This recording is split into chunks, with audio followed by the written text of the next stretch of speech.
გვერდი 212.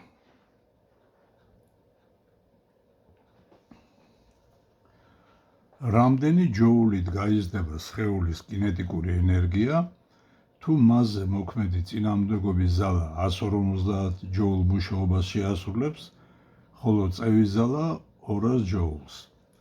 ესე იგი ჩავწეროთ, ესე იგი A წევის არის 200 ჯოული, A წინააღმდეგობის არის 150 ჯოული.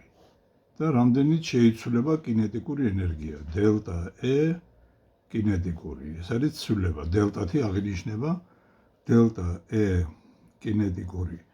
ეს არის მეორე მდგომარეობაში კინეტიკური მინუს პირველ მდგომარეობაში კინეტიკური ენერგია. მათი სხვაობა. ეხლა სრული მუშაობა არის წევის ზალის და წინააღმდეგობის ზალის მუშაობათა ჯამი. თუმცა ისიც უნდა გავითვალისწინოთ, რომ წევის ზალა ასრულებს დადებით მუშაობას, წინააღმდეგობის ზალა უარყოფით მუშაობას. ამიტომ სრული მუშაობა იქნება 200 მინუს 150, ეს გამოვა 50 ჯოული. ამიტომ დელტა თეორემა კინეტიკური ენერგიის შესახებ, ესე იგი რომელიც ამბობს, რომ ტოლქმედი ძალის მუშაობა კინეტიკური ენერგიის ცვლილების ტოლია, ეს იქნება A სრული ტოლი, ამიტომ 50 ჯოული გამოგვივა. მეორე ამოცანა. ჰორიზონტალურ ღარში 50 სანტიმეტრი წამის სიჩქარით მიგორავს 200 გრამი მასის ლითონის ბურთულა. გოგონამ ბურთულასთან მაგნიტის მიახლოებით მისი სიჩქარე 1 მეტრ წამამდე გაზარდა. წინააღმდეგობის ზალებს ნუ გაითვალისწინებთ და განსაზღვრეთ მაგნიტის მხრიდან ბურთულაზე მოქმედი მიზიდულობის ზალის მუშაობა.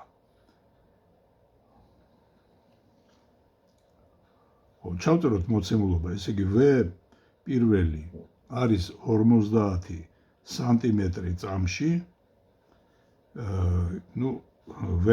ეს გადავიყვანოთ მეტ წამებში, ეს არის 50 10 მინუს 2 ხარისხად მეტრი წამში.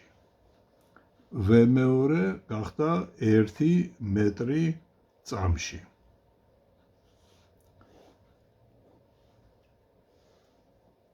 და ბურთულას მასა არის 200 გრამი. არის 0.2 კილოგრამი. მაგნიტის მიერ შესრულებულ მუშაობას გვეკითხებიან. არის კითხვის ნიშანი. ამ შემთხვევაში მაგნიტის მხრიდან მოქმედი ძალა არის ტოლქმედი. ამიტომ ის არის კინეტიკური ენერგიის ცვლილების ტოლი. დელტა E კინეტიკური ტოლი იქნება. ამიტომ ეს არის mv2 კვადრატ ნახევარი მინუს mv1 კვადრატ ნახევარი. მესამე ამოცანა. ჰორიზონტალურ ზედაპირზე მოსრიალი ყუთის სიჩქარე 16 მეტრ წამია.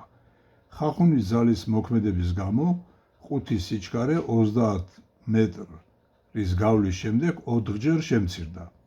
განსაზღვრეთ ხახუნის კოეფიციენტი ყუთსა და ზედაპირს შორის. მიიჩნიეთ, რომ G არის 10 მეტ წამ კვადრატი.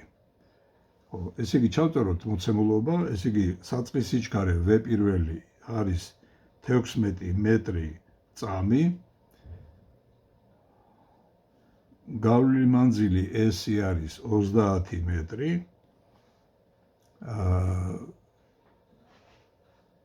და სიჩქარე 4ჯერ შემცირდა. V2 არის V პირველის მეოთხედი, ანუ გამოვა 4 მეტრი წამში. უნდა განსაზღვროთ ხახუნის კოეფიციენტი. μ არის კითხვის ნიშანი. ეხლა აქაც იგივე ხახუნის ზალის მუშაობა, ერთადერთი ეგ ზალა მოქმედებს, არის კინეტიკური ენერგიის ცვლილების ტოლი. ესე იგი mv2 კვადრატ ნახევარს მინუს mv1 კვადრატ ნახევარი. მეორე მხრივ ხახუნის ზალის მუშაობა არის მინუს f ხახუნისა გამრავლებული s-ზე, რადგან გადაადგილების საწინააღმდეგოდ არის ხახუნის ზალა მოდებული. და ხახუნის ზალა არის მინუს μ mg ჰორიზონტალურ გზაზე, გამრავლებული s-ზე. ამიტომ დაიწერება მინუს μ MGS-ი არის MV2 კვადრატ ნახევარი მინუს MV1 კვადრატ ნახევარი. ყველაფერი მასაზე გაიკვეცება, მოდით მინუს 1-ზე ყველაფერი გავამრავლოთ. μs იქნება V1 კვადრატ ნახევარს მინუს V2 კვადრატ ნახევარი. აქედან μ იქნება V1 კვადრატ ნახევარს მინუს V2 კვადრატ ნახევარი შეფარდებული S-ზე. მეოთხე ამოცანა. 15 მეწამის სიჩქარით მოძრავ 500 კილოგრამი მასის მოტორია ნავზე მოქმედი წევის ზალა 2.5 კილონიუტონია. განსაზღვრეთ ნავის სიჩქარე 100 მეტრის გავლის შემდეგ. წყლის წინააღმდეგობას გაითვალისწინებთ. ჩავწეროთ ესე იგი V1 არის 15 მეტრი წამში, მასა ნავის არის 500 კილოგრამი,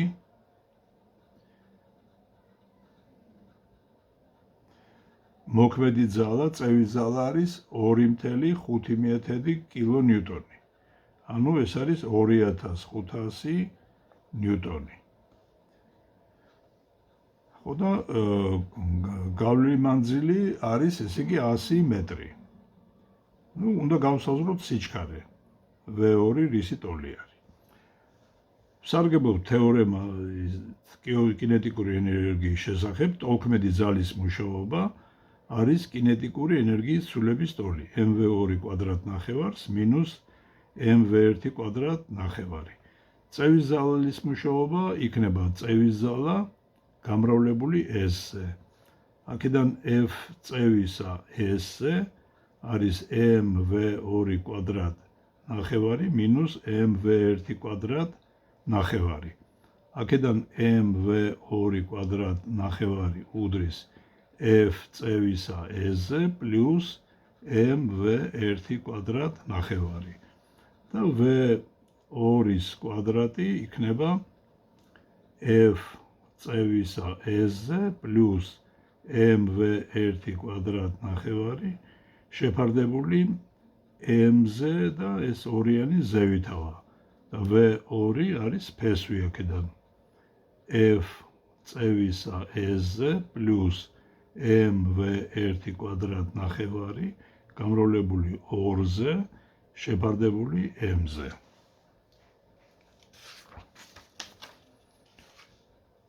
მეხუთე ამოცანა. როდესაც ინერციით მოძრავი ტრამვაის კინეტიკური ენერგია n0-ის ტოლი იყო, მასზე მოქმედება დაიწყო მუდმივმა წევის ზალამ, რომელმაც ტრამვაის სიჩქარე 3-ჯერ გაზარდა. განსაზღვრეთ წევის ზალა თუ ამ ძალის მიმართულებით გავლილი მანძილი L-ის ტოლია, წინააღმდეგობის ზალას გაითვალისწინებთ. ესე იგი, აქ არის მოცემული, რომ სიჩქარე 3-ჯერ გაიზარდა, ესე იგი V2 არის 3-ჯერ V1 და გავლილი მანძილი L არისო. ხო, L არის, მოცემული არის ესე იგი გავლილი მანძილი და საწყისი კინეტიკური ენერგია n0-ის ტოლი იყო. განსაზღვრეთ წევის ზალა. F წევის არის კითხვის ნიშანი. ისევ წევის ზალის მუშაობა არის F წევისა L-ზე, ეგ არის კინეტიკური ენერგიის ცვლილების ტოლი mv2 კვადრატ ნახევარი მინუს mv1 კვადრატ ნახევარი. ჩვენ მოცემული ქონდა, რომ საწყისი კინეტიკური ენერგია იყო mv1 კვადრატ ნახევარი. მერენდელი კინეტიკური ენერგია არის mv2 კვადრატ ნახევარი და სიჩქარე 3-ჯერ გაიზარდაო, ესე იგი იქნება m-ი 9v1 კვადრატ ნახევარი, ამიტომ e2 არის 9-ჯერ e0.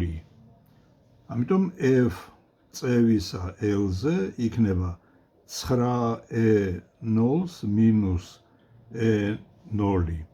აქედან ეს გამოვა 8e0, აქედან f წევისა გამოვა 8E0 შეფარდებული L-ზე. ესეთი პასუხი გვექნება. მეექვსე ამოცანა. 15 კილოგრამი მასის ველოსიპედით 10 მეტრ-წამის სიჩქარით ჰორიზონტალურ გზაზე მოძრაობს 45 კილოგრამი მასის ბიჭი. რა მუშაობა უნდა შეასრულოს მან, რომ მოძრაობის სიჩქარე 1.5 ჯერ გაიზარდოს. წინამდებობის ძალას გავითვალისწინებთ. ეს კი M ველოსიპედის არის 15 კილოგრამი, M ბიჭის არის 45 კილოგრამი. და სიჩქარე უნდა 1.5 ჯერ გაიზარდოს. ეს იგი V2 არის 1.5 V1. რა მუშაობა უნდა შეასრულოს მან? ეს მის მიერ შესრულებული მუშაობა კინეტიკური ენერგიის ცვლილების ტოლი არის, ეს არის E2 minus E1. E1 ეს არის M ველოსიპედის პლუს M ბიჭის V პირველი კვადრატ ნახევარი, ხოლო E2 არის M ველოსიპედის პლუს M ბიჭის 1.5 V1 კვადრატში შეფარდებული 2-ზე. ეს კი E2 იქნება M ველოსიპედის პლუს M ბიჭისა 2.25 V პირველი კვადრატ ნახევარი. ასე რომ შესრულებული მუშაობა ეგ იქნება. ესე იგი, აქ რისი გატანაც შეიძლება გავიტანოთ M ველოსიპედის პლუს M ბიჭის შეფარდებული 2-თან V პირველის კვადრატი გავაფრთხილებს გარეთ 2.25 მინუს 1. 1.25-ზე იქნება, ასე რომ იქნება 1.25 გაყოფილი 2-ზე M ველოსიპედის პლუს M ბიჭის გამრავლებული V პირველის კვადრატზე. ეგეთი პასუხი გვექნება. ხო, მაცადეთ აქ რაღაცა ერთი წამით მეექვსე. ხო, აქ V პირველი მოცემული იყო, ესე იგი მეექვსე ამოცანაში V პირველი იყო 10 მეტრი წამში. ესეც შეგვიძლია აქ შევიტანოთ. მეშვიდე ამოცანა. გზის ჰორიზონტალურ უბანზე 20 მეტრ წამის სიჩქარით მიმავალმა ავტომობილმა დაიწყო სიჩქარის თანაბარი ზრდა, რომელიც 125 მეტრის გავლის შემდეგ 30 მეტრ წამის ტოლი გახდა. განსაზღვრეთ ავტომობილის ძრავის წევის ძალა თუ ავტომობილის მასა 1.5 ტონაა. V პირველი იყო 20 მეტრი წამში.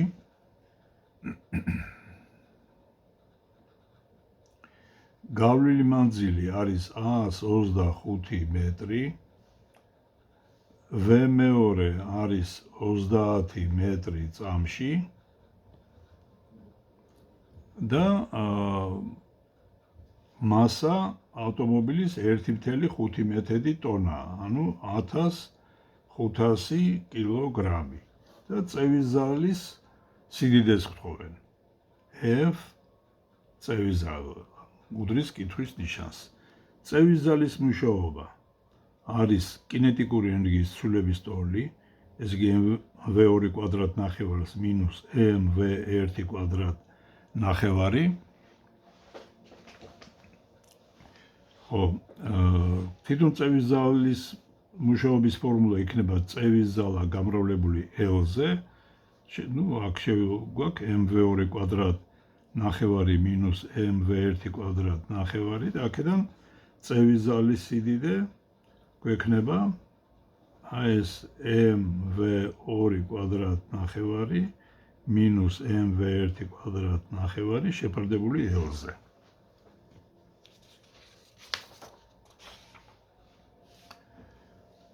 მერვე ამოცანა. ჰორიზონტალურ გზაზე თანაბრად მიმავალმა 2 ტონა მასის ავტომობილმა დაიწყო სიჩქარის ზრდა და 0.5 მეტრ კვადრატ აჩქარების ტოლი აჩქარებით 100 მეტრი გაიარა. განსაზღვრეთ ავტომობილის კინეტიკური ენერგიის ცვლილება გზის ამ მონაკვეთზე წინამდგომის ძალას გაითვალისწინებთ. ხო, ესე იგი, მასა არის მოცემული, არის ესე იგი 2 ტონა.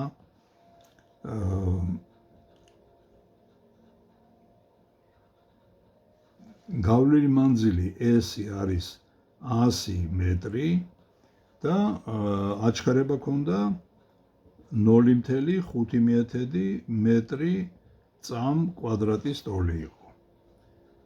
განსაზღვრეთ ავტომობილის კინეტიკური ენერგიის ცვლილება. დელტა E კინეტიკური არის კითხვის ნიშნის ტოლი. ეს დავწეროთ ესე იგი აი ამ გავლილი მანძილისთვის ფორმულა, რადგან აჩქარებული მოძრაობა არის S მანძილზე V2-ის კვადრატი მინუს V1-ის კვადრატი შეფარდებული 2A-ზე, ხო? ამის შემდეგ ესე იგი აქედან შეგვიძლია ვიპოვოთ V2-ის კვადრატი მინუს V1-ის კვადრატის ნახევარი. ეს გამოვა S-ი გაყოფილი A-ზე. რატო? იმიტომ რომ კინეტიკური ენერგიის ცვლილება დელტა E კინეტიკური, ეგ არის mv2 კვადრატ ნახევარს მინუს mv1 კვადრატ ნახევარი. ამდა გავიტანოთ აქედან m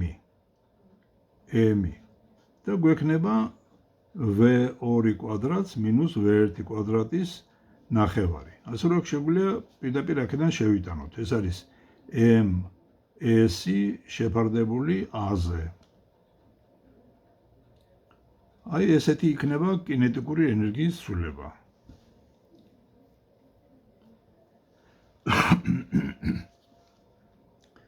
მეცხრე ამოცანა. 1 კილონიუტონის ტოლი ტოლქმედი ძალის მოქმედების მიმართულებით 40 მეტრ მანძილზე გადაადგილებისას სხეულის კინეტიკური ენერგია 5-ჯერ გაიზარდა. განსაზღვრეთ სხეულის კინეტიკური ენერგიის საწყისი და საბოლოო მნიშვნელობები. ესე იგი, მოდებული ძალა F იყო 1 კილონიუტონი, გავლილი მანძილი იყო 40 მეტრი და კინეტიკური ენერგია 8-ჯერ გაიზარდა. ესე იგი, M2 არის 8-ჯერ E1-ის ტოლი. უნდა განსაზღვროთ საწყისი კინეტიკური ენერგია რისი ტოლი იყო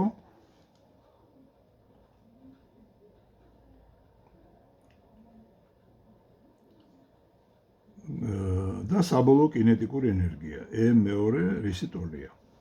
ჩავწეროთ ისევ თეორემა კინეტიკური ენერგიის შესახებ, ტოლქმედი ძალის მუშაობა Fs არის E2-ს გამოკლებული E1. ნუ რადგან E2 8-ჯერ მეტი არის, 8-ჯერ E1-ს გამოკლებული E1, სულ გამოვა 7E1. ესე იგი მივიღეთ, რომ F-S არის 7E1. ასე რომ E1 გამოვა F-S შეფარდებული 7-ზე. M2 არის 8-ჯერ მეტი, ესე იგი 8-ჯერ E1. ანუ 8 F გამრავლებული S-ზე. მეათე ამოცანა. 800 ნიუტონის ტოლი ტოლქმედი ძალის მოქმედების მიმართულებით 40 მეტრ მანძილზე 80 კილოგრამი მასის სხეულის გადაადგილებისას მისი კინეტიკური ენერგია 3-ჯერ გაიზარდა. განსაზღვრეთ სხეულის სიჩქარე ამ ძალის მოქმედების დაწყებამდე. ესე იგი, F ძალა იმოქმედა 800 ნიუტონმა, ეს არის ტოლქმედი ძალა. გავლილი მანძილი, რომელიც ამ ტოლქმედის გასწვრივ არის 40 მეტრი. კინეტიკური ენერგია 3-ჯერ გაიზარდა. ესე იგი, E2 არის 3-ჯერ E1-ის ტოლი. და უნდა ვიპოვოთ საწყისი სიჩქარე, V1 რისი ტოლი არის. ჩავწეროთ ისევ თეორემა კინეტიკური ენერგიის შესახებ, F-S არის mv2 კვადრატ ნახევარი მინუს mv1 კვადრატ ნახევარი.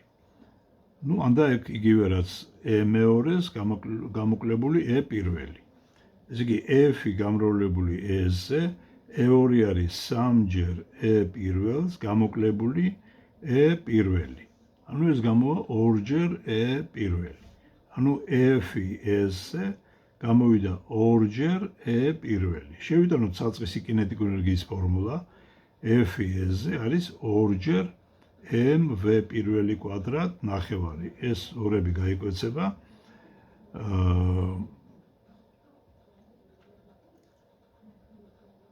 ხო, ნუ აქ მასაც არის მოცემული, სხეულის მასა არის 80 კილოგრამი. ხო, და აქედან v პირველის კვადრატი გამოგვივა f-ი s-ზე შეფარდებული m-ზე. ანუ v პირველი არის კვადრატული ფესვი f-ი s-ზე შეფარდებული m-თან.